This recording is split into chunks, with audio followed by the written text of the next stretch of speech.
જ સમયમાં મળી શકે છે ગુજરાત કોંગ્રેસ પ્રદેશ પ્રમુખ કોંગ્રેસ નેતા અમિત ચાવડાનું નિવેદન સામે આવ્યું છે। રાહુલ ગાંધી સાથે મુલાકાત બાદ તેમના દ્વારા આ નિવેદન આપવામાં આવ્યું છે। ગઈકાલે દિલ્હીમાં ગુજરાત કોંગ્રેસ નેતાઓ સાથે રાહુલ ગાંધીએ બેઠક યોજી હતી। તો ચાલુ મહિનાના અંતમાં નવનિયુક્ત જિલ્લા પ્રમુખોની 3 દિવસીય તાલીમ યોજાશે। 3 દિવસના ઓરિએન્ટેશન પાર્ટીની આગામી રણનીતિ નક્કી થશે અને આગામી 2.5 વર્ષના આંદોલનાત્મક કાર્યક્રમ પણ નક્કી કરવામાં આવશે।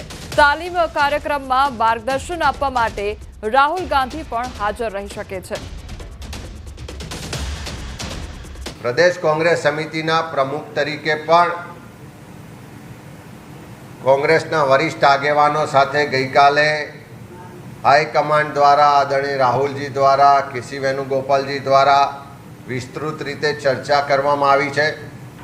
હું માનું છું કે આવનારા થોડા દિવસોમાં એ બાબતનો નિર્ણય પણ ઝડપથી થશે। સાથે સાથે ગઈકાલે રાહુલજી સાથે જે ચર્ચાઓ થઈ છે